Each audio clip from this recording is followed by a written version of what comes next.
მოგესალმებით ტელემაყურებლებო. მე გახლავართ მამუკა გოგიდიძე, საქართველოს სამხედრო ისტორიის საზოგადოების დირექტორი, ისტორიის დოქტორი, პროფესორი და ახალი საავტორო გადაცემის მეომრის წამყვანი TV+-ის ეთერში. ჩვენი გადაცემა გავა ორშაბათს საღამოს 8 საათზე. ჩვენი პირველი გადაცემა ეძღვნება ქართულ ჯარს. სულ 2 დღის წინ თავდაცვის ძალებმა აღნიშნა თავისი არსებობის 34 წლის თავი. მაგრამ 34 წელი ეს არ ნიშნავს იმას, რომ ის ამ თავდაცვის ძალებს წინამორბედი არ ყავდა. ჩვენ განვიხილავთ ჩვენი არმიის, ჩვენი თავდაცვის ძალების წარსულს, აწმყოს და მომავალს.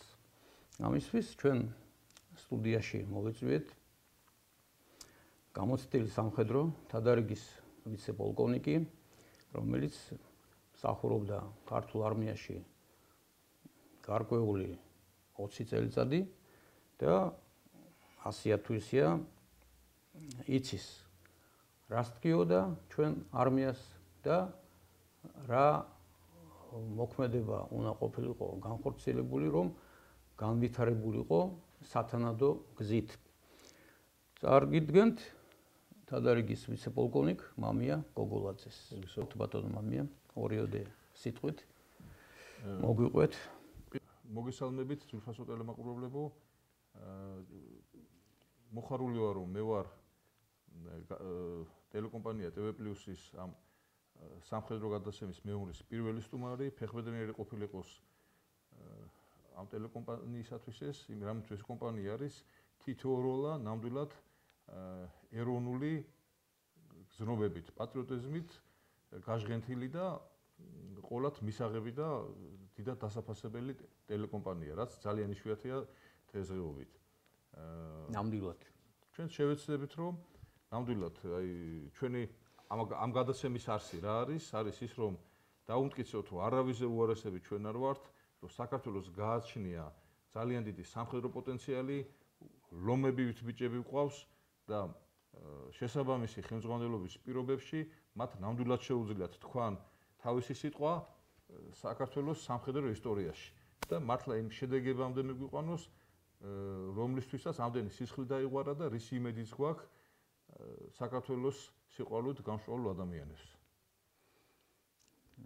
მით უმეტეს ჩაგეჭრებით ბატონო მამია, მით უმეტეს ჩვენ კი აღვნიშნეთ 34 წლისავე თავდაცვის ძალების ამ 2 დღის წინ, მაგრამ ჩვენ ხომ ქართველები ოდითგანვე რომ ხმალს ვიქნევდით და ცხენზე ვიჭექით და მეომრები ვიყავით, ეხომ არავისთვის უცხო არ არის, ხო? მით უმეტეს ამდენი საუკუნეების მანძილზე, რაც კი საქართველოს თავის დამოუკიდებლობას იცავდა და უცხო ტომებს ებრძოდა, ეს ხომ აქ ჩვენ ახალს არაფერს არ ვლაპარაკობთ, მაგრამ ჩვენ ვლაპარაკობთ იმაზე, რომ და გვინდა რომ მაყურებელმა გაითავისოს თავის არსში ის, რომ ჩვენ ეს ჩვენი ქართული ჯარის ისტორია ეხლა არ დაიწყო 34 წლის წინ. ჩვენ რომ მოვიპოვეთ დამოუკიდებლობა 1918 წლის 26 მაისს, აი მაშინ ჩაეყარა უკვე საფუძველი ეროვნული შეიარაღებული ძალების შექმნის ამბავში. ამიტომ მე მინდა რომ ეს საკითხი 2 სიტყვით რა იყო, როგორ იყო, კი მოვიპოვეთ დამოუკიდებლობა, მაგრამ როგორ ჩაისახა ეს ჩვენი ეროვნული არმიის საფუძვლები 18 წელს, ვინ იყო მაშინ ჯარისმე სვეული, როგორ შემოვიდა ამდენი ქართველი ეროვნების ადამიანი ყოფილი რუსეთის არმიიდან ქართულ არმიაში, როგორ ვითარდებოდა, ვინ გვეხმარებოდა ჯარის მშენებლობაში, ვიცით მაშინ რომ უცხოეთის ქვეყნები გვეხმარებოდნენ, მაგრამ ის დახმარება მწირი იყო. მაგრამ იმ ეტაპზე როგორც უკრაინას ეხმარებიან, როგორც უკრაინას ეხმარებიან, ხო, აი დაახლოებით ეგ სიტუაცია, გვეხმარებოდა ყველა მაგრამ ყოველთვის არ მიდიოდეს დახმარება ადრესატამდე. მე ჩვენ ვიცით რომ აი თქვა გვეხმარებოდა იტალია. იტალია გვეხმარებოდა ჯარისკაცის ტანსაცმლით. ინგლისი გვეხმარებოდა ჯარისკაცების ტანსაცმლით.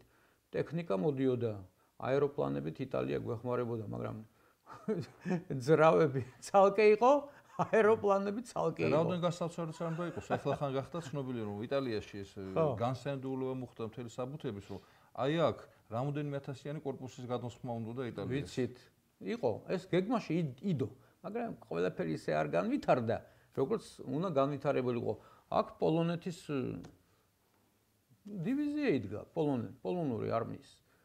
და ის ნიშნებიც კი გამოუშვეს პოლონელების, რომლებიც აი აქ იდგნენ. იმ პოლონელებისათვის, რომლებიც აქ ჩვენ გვეხმარებოდნენ, ხო? მაგრამ მე პოლონეთს თავისი გასაჭირი ჰქონდა და ისინი იქ წავიდნენ. მაგრამ დღემდე ახსოვთ პოლონელებს ეს ნაბიჯი, ეს დადებითი მუხტი. იმიტომაც მიიღეს ძალიან ბევრი ქართველი ოფიცერი თავიანთ რიგებში, რომლებიც აი ეს იყო საფუძველი იყო. ეს იყო საფუძველი.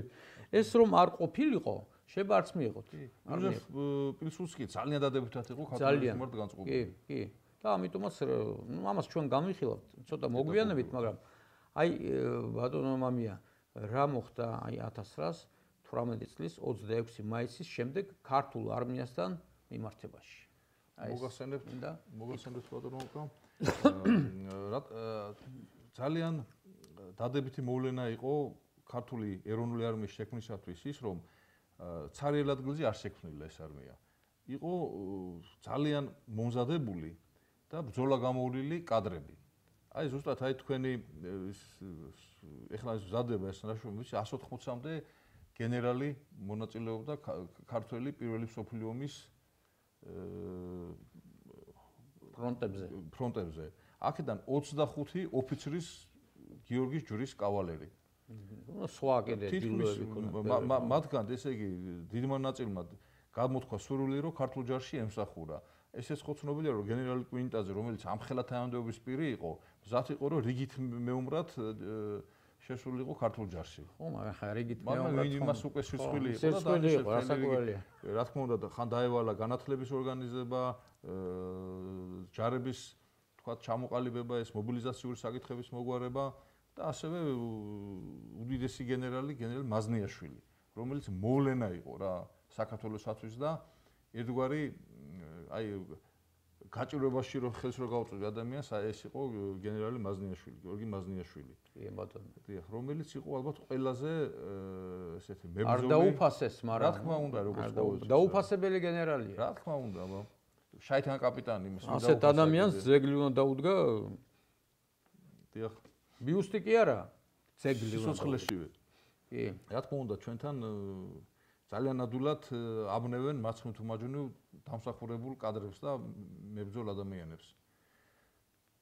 ამას გარდა გენერალები მუსხელიშვილები, ანდრონიკაშვილები, ჩხაიძეები, ოჯახური დინასტიები, მთელი ოჯახებით მსახურობდნენ ჯარში. უდრტუნველად და ყველანაირი თქვათ მატერიალური სარგებლის გარეშე ჩადგნენ სამშობლოს დამცველთა რიგებში. ამასთანავე როგორც ახლა თითქმის ერთ-ერთი არის სიტუაცია.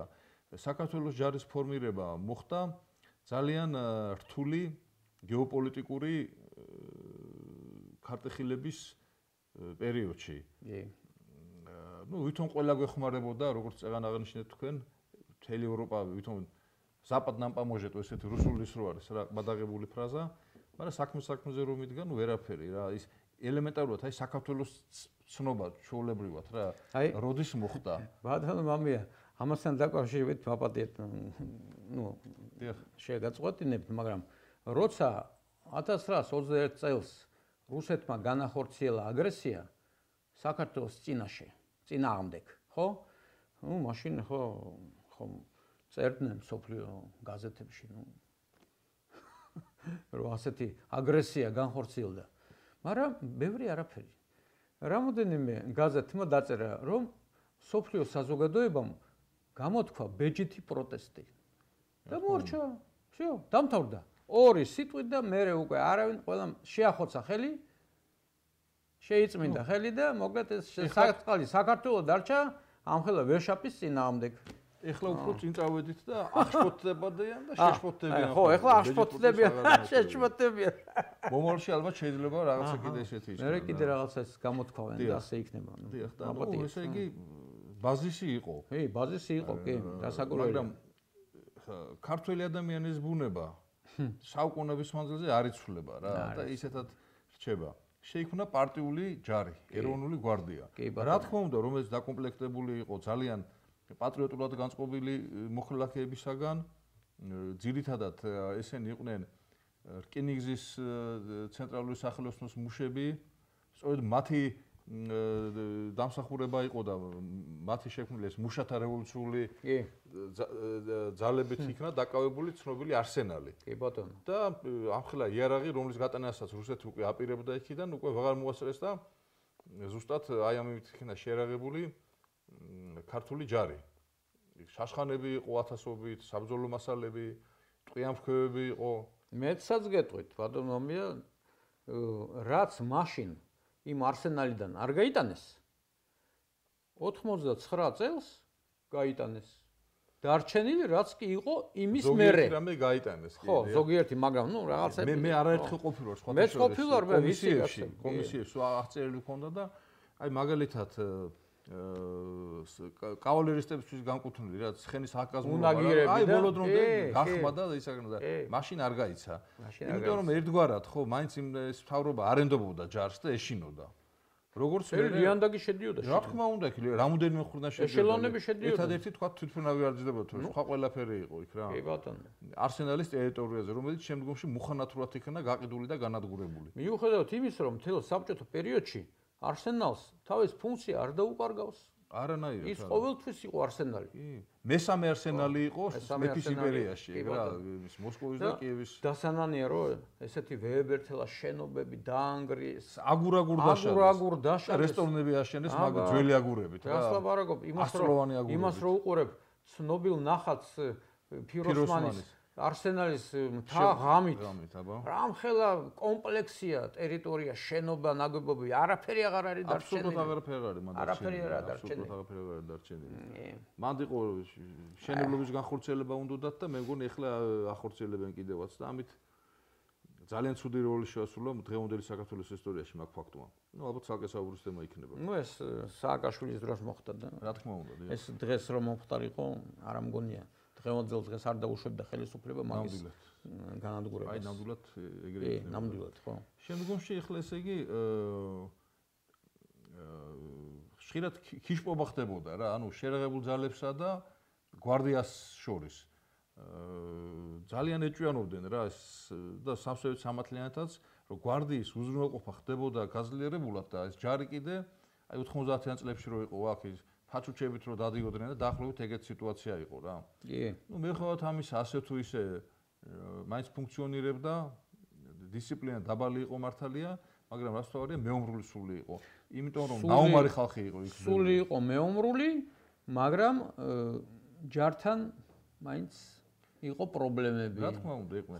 პირდაპირ ამბობდნენ რა ესევე რომ გვარდია შვილი იყო თავრობისაო. ნუ კონკრეტულად ჯორდანიას იძახოდნენ და ჯარი კიდე გერიო. გერი იყო ჯარი.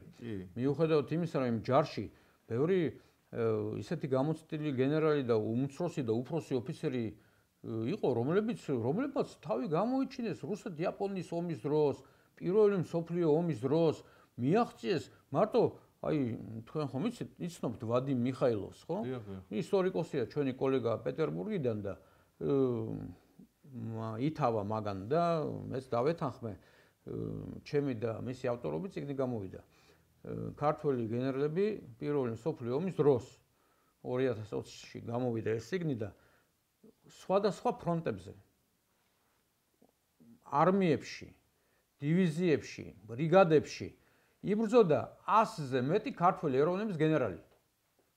100-ზე მეტი, ეს წარმოიდგინეთ რამხელა ძალა არის. აი ამ 100 კაციდან ნახევარიც არ იყო შემოსული ქართულ არმიაში. ეგა გულდასაწყვეტი და გულდასანანი. თქვენ რას ფიქრობთ?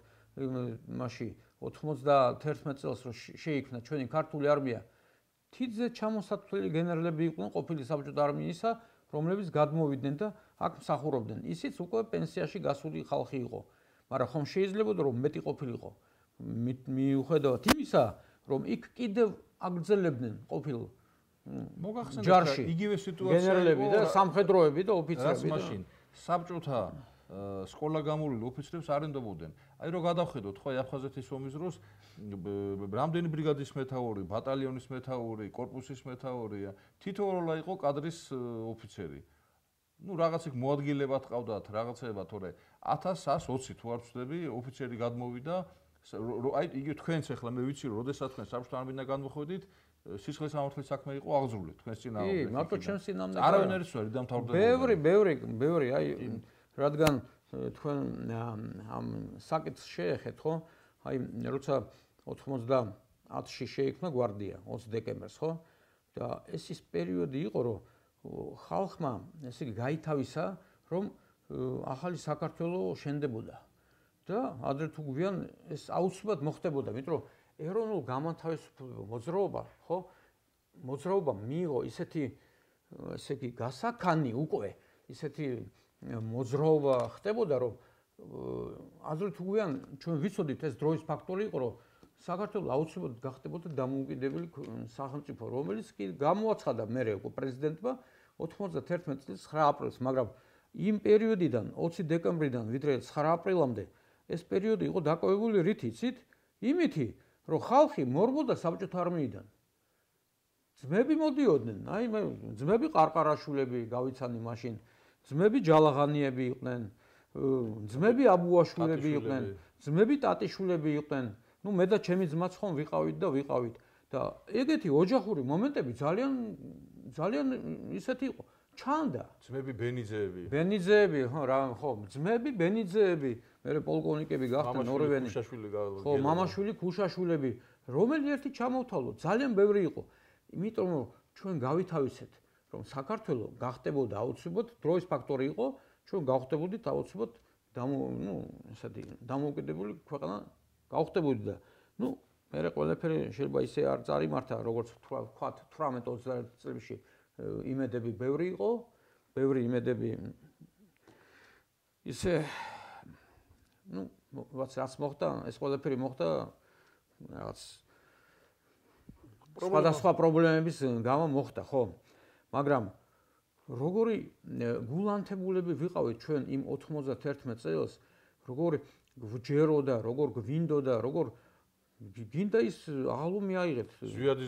ზვიადის დროინდელი აღლუმი, მე პირადად იმ აღლუმზე მიღებული მონაწილეობა და აი რომ დაიცათ, აი ეს გვარდიის კოკარდა მე მაგ სტადიონზე მიღებული. როგორ უფრთხილდები, იცით? ამდენი წელი ჩემთან არის და როგორ მეშინია მისი დაკარგვა, იცით? არასოდეს არ დაიკარგება ეს კოკარდა. მე ჩემ შთამომავალს აუცილებლად გადაეცემა. და ეს ჩვენ შინდისფერ ბერეთზე გვეკეთა ყველა გვარდიელს, როცა ფიძღებულობდით სტადიონზე. ალბათ გახსოვთ, როგორ აი ზარივით ისმოდა პოლკოვნიკი პაპავაძე ის აცხონოს პაპავაძე იყო, სხვადასხვა სიტყვა მოიტანა და პაპავაძე პირველი იყო, ვინც დატოვა საბჭოთა არმია. ვინც დატოვა საბჭოთა არმია, რატო იცით? იმიტომ რომ მეხის გავარდნას გავდა მისი წამოსვლა საბჭოთა არმიიდან. ბოლო კაცი ვაკის რაიონის კომისარი იყო, პოლკოვნიკი და პრინციპში ყველაფერს მიაღწია ხო იმ არმიაში, მაგრამ სულისკვეთება იმ კაცს ვაშკაცური ქონდა და მის ამ საქციელს ძალიან დიდი ის ქონდა, რა ქვია, რეზონანსი. ხალხი ეგრევე გავარდა ხმა, პოლკოვნიკი, არა, ვიცე-პოლკოვნიკი იაუჩავა წავიდა. კაცი ფრუნზეს სახელობის აკადემიაში სწავლობდა მოსკოვში და მიატოვა და ჩამოვიდა საქართველოში. ბევრი იყო უამრავი ოფიცერი, დათო სოხაძე, ხო. დათო სოხაძე გენერალი გახდა მერე და მერე იყო გლანში იყო ის მილიციის სკოლის შენობაში იყო, იქ გვარდიის პირველი ბატალიონი იყო, იქ იყო მაგი შტაბის უფროსი იყო. ძალიან ბევრმა გადადგა ეს ვაშკაცური ნაბიჯი, მაგრამ ბევრი არ გადმოვიდა მაინც. ბევრი მაინც დარჩა იმ საბჭოთა არმიაში და სანამ არ დაიშალა ის საბჭოთა არმია, ბოლომდე იქ დარჩნენ. ნუ ეხლა ხომ იცით ყველას თავისი სიმართლე აქვს. არმიაში გადავიდა იქიდან მე. ზოგს ყველას თავისი სიმართლე აქვს და ეხლა ნუ რა ვქნათ. მე და ჩემნაირები ჩვენს სხვა სიმართლე ქონდა. ჩვენ საქართველოს გვიყვარდა და ჩვენ ეს ნაბიჯი გადავდექით და ეხლა ნუ ვისაც რაღაცა თავისებური მომენტები ქონდა ეს უკვე მისი პრობლემაა. მე მინდა ბატონ მამია ეხლა შევეხოთ რა საკითხს იცით? ნუ პრინციპში ჩვენ უკვე გადავედით აი ამ საკითხზე, მაგრამ იმ 18-21 წლის შემდეგ იყო ვაკუუმის პერიოდი. ანუ მე ვიძახი, რომ საქართველოს საბჭოთა პერიოდი დაიპყრო, ხო? აგრესია განახორციელა დამოუკიდებელი სახელმწიფოს წინაშე ბოლშევიკურმა რეჟიმმა და ამიტომ ჩვენი ჯარი არ აყვავდა. ნუ ჩვენ გვყავდა მაშინ საბჭოთა წითელი არმია. როგორ ერქვა მაგას მაშინ? ესე იგი საბჭოთა სოციალისტური საქართველოს საბჭოთა სოციალისტური რესპუბლიკის წითელი არმია. ამ წითელ არმიაში ნუ ბევრი ყოფილი არმიის გენერალი თუ ოფიცერი დარჩა მაინც აქ. იგივე მაზნიაშვილი დივიზიას მეთაური. არა, ნუ მაზნიაშვილი ეს გასაგებია, მაზნიაშვილის საკითხი სულ სხვანაირად იდგა, მაგინ კედელთან მიაწყვეტეს სხვა გზა არ აქონდა. მაგრამ აქ იყო გენერალი ანდრონიკაშვილი, ჩემო ბატონო, რომელიც წითლებს ებრძოდა კოჯორ ტაბახმელას პოზიციებზე. ორგანიზატორი იყო ერთ-ერთი მაგ ბრძოლაში. ხო, ერთ-ერთი ორგანიზატორი იყო და ის დანიშნეს ქართული წითელი არმიის საბჭოთა სოციალისტური რესპუბლიკის სარდლად. სარდლად დანიშნეს, რატო? სხვა არ აყავდათ. ვიღაცა ხუნა ყოფილიყო, რომ ესწავლებინა და რაღაც. ამიტომ აქ წითელი მეთაურების კურსები გაიხსნა. აი დღევანდელი ხო თავდაცვის სამინისტრო არის.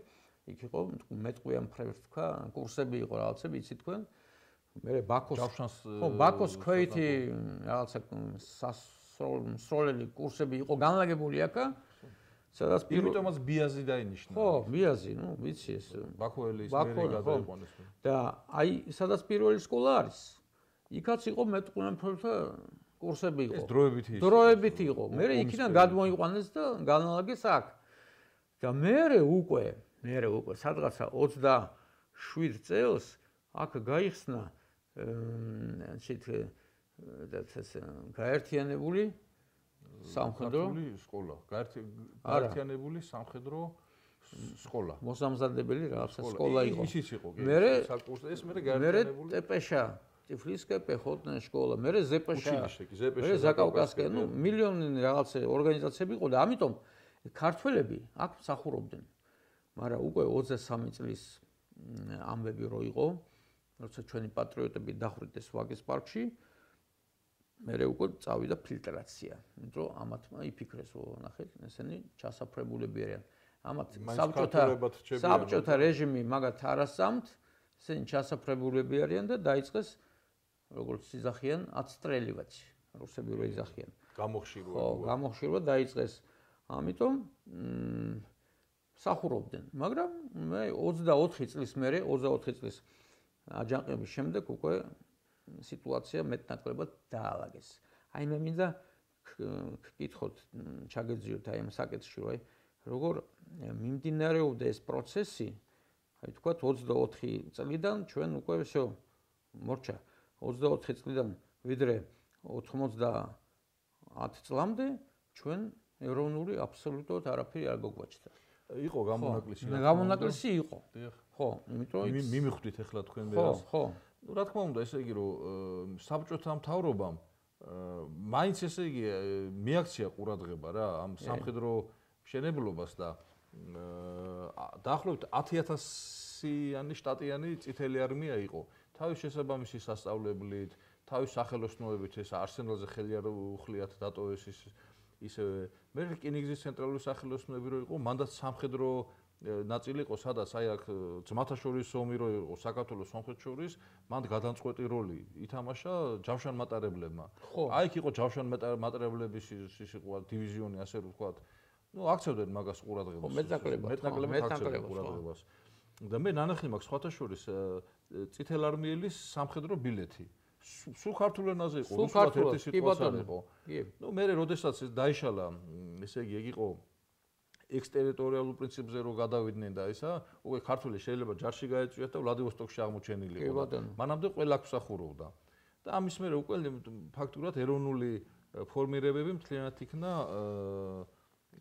განფორმირებული და შეიქმნა მერე შეიქმნა, როდესაც გაუჭირდა, ასე რომ თქვა, საბჭოთა კავშირს.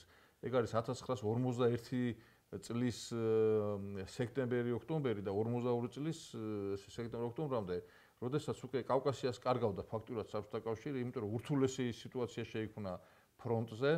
მათ შეცდომა იქნება დაშვებული, როდესაც აი მოსკოვთან მტერი მოიგერიეს, მთელი რეზერვები გადასროლილი იქნა ისევ მოსკოვის მიმართულებაზე, რომ ეგონათ რომ განმეორებითი შეტევა იქნებოდა მოსკოვზე, მაგრამ ამ მტერმა, ესე იგი მოსკოვს კი არ შეუტია, უკვე წამოვიდა სამხრეთის მხარეს რა. დაიკარგა კიევი, დაიკარგა მიადგენ სტალინგრადს, აგერ ჩამოვიდნენ, გროზნომდე მოვიდნენ და იმაზე ოჟონიკიძემდე და აგერ სოხუმს შეექმნა მამისონის უღელტეხილზე, კულუხორში ფაქტურად უბრძოლოთ ისა.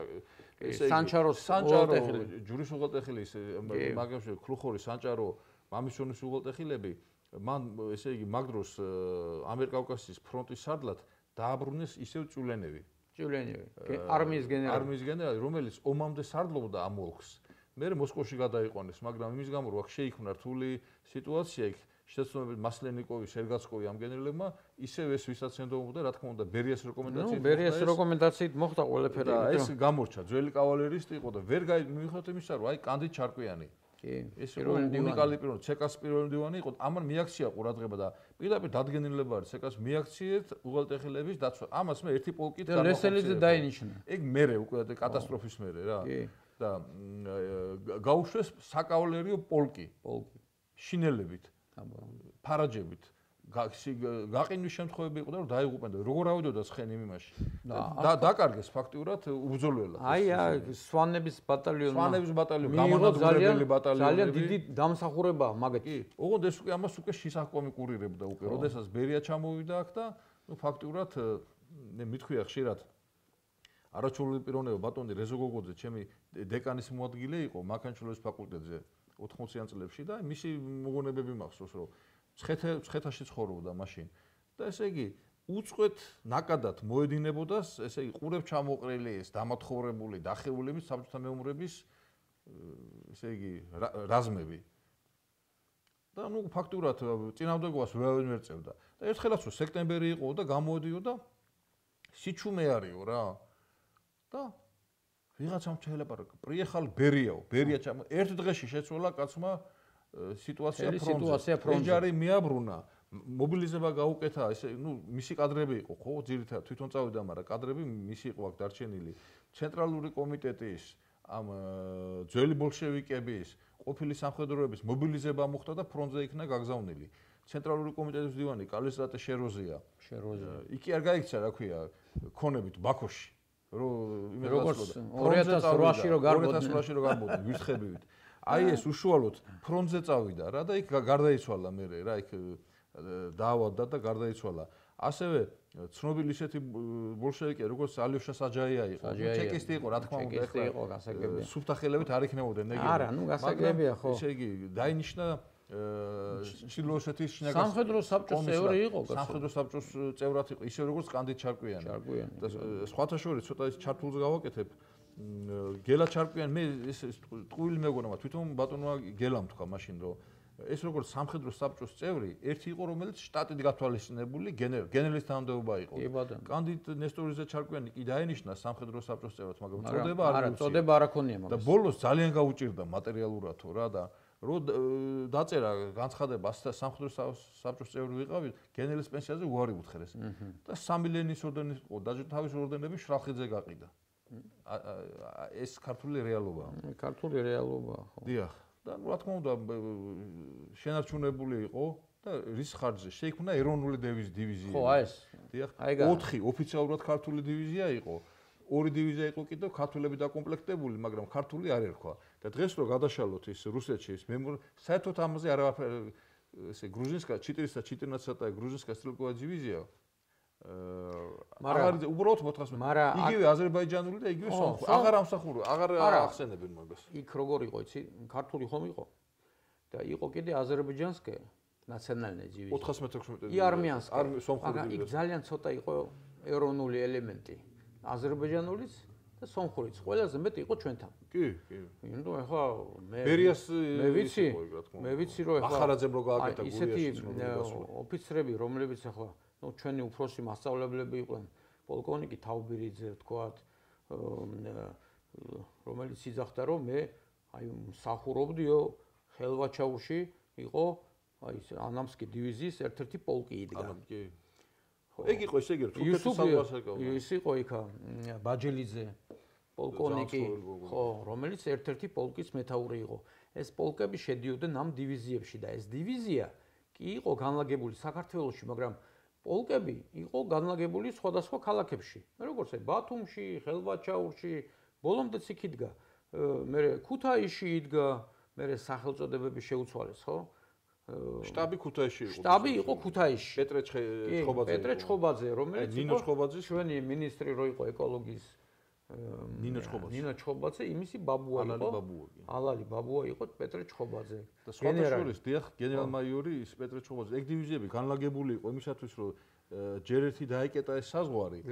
შემდგომ აი ხარ ვეძახე რომ სტალინს და ბერიას, რა თქმა უნდა, რომ იყო ეს მომენტები 37 წელი, რომელიც ვერავინ ამ სისხლს ვერავინ ვერ ჩამოეწყავს, მაგრამ ისიც უნდა ითქვას, რომ ძალიან ბევრი გააკეთეს საქართველოს სახელმწიფოსათვის და აი ხა იმ ტერიტორიების პრაქტიკულად გადაწყვეტილი იყო. აი შემდეგ მასალებს მოვიტან მე როგორ კეთდებოდა მაგის ორგანიზება, მაგრამ იმის გამო რომ გამოიცადა ამერიკაში ატომური ბომბი, უკვე ამას ხაზი გადაესვა. ამას უკვე ხაზი გადაესვა. აი ხრუშჩოვის მუხანათური ბუნება რაში ჩანს კიდევ, რომ ამ ქართულ დივიზიას რომელიც ერთ-ერთი მოწინავე იყო მთელ საბჭოთა არმიაში, ამას ბატონი გიზო ზარნაძე, ცნობილი ჟურნალისტი და პუბლიცისტი იყო და ამ დივიზიაში მსახურობდა და ჩაგვაბარებიეს იარაღიო და ნაჯახები მოგწეს ხელშიო და შეში დასამზადებლად გაგუშვეს ტყეშიო და უცე რომ მოვედითო всё თქვენ დივიზია დაშლილი არისო.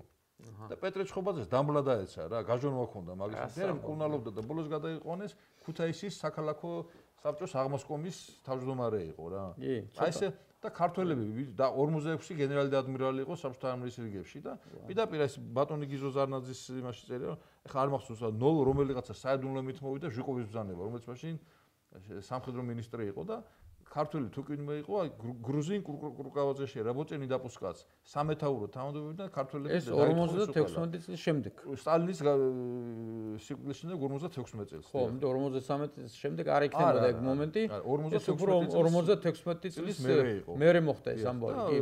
ერთ-ერთი პირველი დაუშვათ რომ დივიზიის მეთაური იყო ეს კირილე კოჩოჟე ჯახუა, ერთ-ერთი ცნობილი გენერალი იყო და ერთ-ერთი პირველი იყო რომელიც დაინიშნა ერთ-ერთი ინსტიტუტის სამხედრო კათედრის უფროსად, რომელიც მანამდე მაიორები ხელმძღვანელობდა. სხვადასხვა ეს კირილე ჯახუა, ხო? ეს სამხედრო მფრინავი იყო. არა, დივიზიის მეთაური იყო. ხო, დივიზიის მეთაური იყო. ტატანაშვილი იყო. ტატანაშვილი იყო, მაბატიეთ. ამ ჯახუას ჰქონდა მიღებული медали, ამერიკული медали პაჩოტა. ნამდვილად, კი. კი. ძალიან იშვიათი იყო რა ქართველები და ის იყო ვიქტორ გამახსენდება გვარი პოლკოვნიკი ვიქტორ მისი შვილი ცნობილი ის იყო სპორტული კორესპონდენტი, ეხლა ჯვარი აღარ მახსენდება. გეტყვით მე იმასაც ჰქონდა ერთი მით მიიღეს იმემა. კი. ერთი ეროვნული გმირი ყავდა იუგოსლავიაში. იუგოსლავიის ეროვნული გმირი მანაგაძე, რომელიც ტიტო გადაარჩინა. კი ბატონო. იოსებ ბროს ტიტო. და მე მალავდა უკვე, როდესაც დაიძაბა იუგოსლავიასთან ისა აღარ წერდნენ ხოლმე მაგ იმას. ეგეთი ხალხი უნდა გავიხსენოთ, ხო? მე იყო ესე იგი, რომ იგივე უშიშროებაში, იგივე თქვათ თავდაცვაში გენერალები პრაქტიკულად ქართველები აღარ ყავდა რა მოქმედი ისინი და მე ბრეჟნევის დროს უკვე ეს აი ოჯონიკიძეს მიენიჭა თითოეულანი იყვნენ რა. არა, ბატონო მამია, ხო, გეტყვით, ნუ უშიშროებაში გენერალიტეტი ყავდა, იმიტომ რომ ბერია იყო. კი, მაგამბების მერე თელი რაც იყო ხერხემალი უშიშროებისა, როგორც შიგა სახელმწიფო უშიშროება რაც იყო ის და ისე როგორც რეზიდენტურა უცხოეთში მოქმედი, თლიანად ქართველების მიერ, ბერიას მიერ იყო, დღემდე ხო ხედავთ რომ შილიან და ვერ დაშალეს. და 3 გენერალ პოლკოვნიკი, 7 გენერალ-ლეიტენანტი და 3 გენერალ-მაიორი დაიხრიტა. თელი ის ხელმძღვანელობა განადგურდა უშიშროების. და არც ერთი და ქართველები კი არ იყვნენ ყველა, საქართველოდან იყვნენ, ყველა დახვრიტეს. და ესე იგი იმის მაგია დაენიშნენ ეს პარტიული დაწინაურებული ვიღაცები და განადგურდა ფაქტიურად ეს რა. ნუ ეს თემა არის ამოუწურავი, როგორც მე უყურებ ამ სიტუაციას და გამომდინარე, მაგრამ ჩვენ დღევანდელი გადაცემით არ ვამთავრებთ, ჩვენ ამ თემას განვარცხავთ. ეს იყო პირველი ნაბეჯი დღეს. მით უმეტეს დიდი დღესასწაული მოდის წინ გვაქვს 9 მაისი, ფაშიზმზე გამარჯვების დღე და მე ვფიქრობ, რომ აი ამ თემას ჩვენ განვავრცელთ ჩვენს მომავალ გადაცემებში, რომ წარმოვაჩინოთ და ჩვენს ტელემაყურებელს ვაჩვენოთ, თუ რა დამსახურებები ჰქონდა ჩვენ ქართველობას ფაშიზმზე გამარჯვების დღეს, ქართული არმიის შენებლობის საქმეში და ასე შემდეგ და ასე შემდეგ. მე ვფიქრობ, რომ ჩვენ დღეს ამითი ჩვენ დღევანდელი გადაცემა ჩავთვალოთ ამოწურულად და მომავალ შეხვედრამდე. მომავალ შეხვედრამდე.